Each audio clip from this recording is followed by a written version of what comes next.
We'll do the full mechanical screening. We got comparison videos, Strider and Otani, working with guys remotely, putting a huge emphasis on their goal, and then conducting the report that you'll see that I send to you in such a way that is influencing that goal, produce higher power output. So I'm going to do a full screening. I want to preface this by saying with these remote analysis service, it's going to get technical, but anytime I work with like 18U, man, need to emphasize athleticism trumps all. Don't get too caught up in the pitching mechanics of things. Find the right drill progressions. You'll see those in the report, and just hammer the reps, and don't get too caught up in the articulation in your mind. Just grasp certain feedback for the drills that obviously we're going to cover in the mechanical components.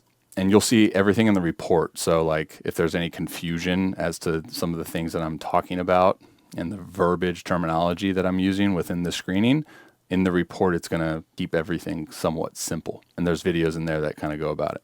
All right, here we go. So again, I'm going to organize this entire screening in such a way that what are the biggest mechanical components that are a direct influence to increasing your power output? First thing that I'm going to see, and it's actually the first thing that comes up in the screening, is the drive leg mechanics, right? So descending from leg lift, there's this force, right? There's force to be had as we come down. It's weight, it's energy. Our job with the drive leg is to stabilize, essentially capture that, and then produce that. This is where, I don't know if you've maybe heard this terminology, but that the ground force production, produce energy into the ground to get back as you anchor down with your lead leg. There's also this component within the loading of the drive leg is to that store that energy that we're absorbing, all right? So absorb, produce, store. Now, the issue that I'm seeing here, instead of that storing of that drive leg, like you're a big dude, like you're going to be able to produce a good amount of force into the ground without having the most optimal drive leg mechanics. But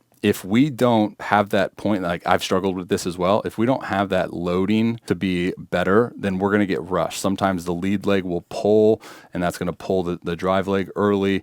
And what's going to happen is we're going to get rushed through our drive phase. There's always this fine line of like not getting stuck over the rubber. I encourage you to look at like the positioning of your head, the positioning of your torso in such a way to then allow the loading to be much more optimal. I'll break this down in the report with text so it'll kind of come off more clear. But the loading phase is a direct influence to, like you mentioned with the stride, it's going to influence the timing of your hips. It's going to influence the block. All these pieces to the delivery are kind of connected. Your drive leg kind of collapses early, fall victim of this rushed drive phase and early hip extension. As we go through the drive phase, kind of just staying stagnant on that linear line and not continuously syncing with the slope to influence the amount of acceleration the body has through the drive phase. There's a lot of things you'll see in the report for how the loading phase of the drive leg kind of is a correlation to a lot of different things as we move through the mechanics. As we're on the loading phase of the drive leg, let's go to the desktop. Look at these two dudes that throw freaking a zillion miles an hour and make it look easy. You'll actually see a video in the report on Shohei Ohtani. Watch how his drive leg gets loaded and the means to optimize the load. And that's by lead leg descending into the lead leg extension. The leg is straight, so it's neutral. So then the motor of the car is only being done by the drive leg. And that's why I was saying sometimes the lead leg will get aggressive and try to gain ground and try to increase stride, like unorganically, if you will. And that will sometimes pull the drive leg out of that loading phase. So a thing to help with that is descending with the lead leg, either counterbalance, crossed, or just straight knee extension, and that helps it kind of just be neutral, and then the driving factor, if you think about the car, right? Like the drive leg is the motor, and the lead leg is just the brake pedal. So now, watch this load. I mean, I think if you just look across the board with guys that throw 100, you'll see a lot of these similarities. If we don't have the most efficient like loading phase of the drive leg, this is another byproduct that's going to get kind of cut off, is the clearing of the hips. When your drive phase is rushed, these are some of the byproduct breakdowns that happen. So if we don't clear our hips before the point in which we anchor down, it's going to affect the block. When we go to block and we go to then send energy back up the chain, before that can occur, our knee, right? So if we look at anchor point, our knee has to clear. everything's closed. And then when it comes time to the snap and rotate the hips, lead leg anchors, foot opens up, that opens up the pelvis.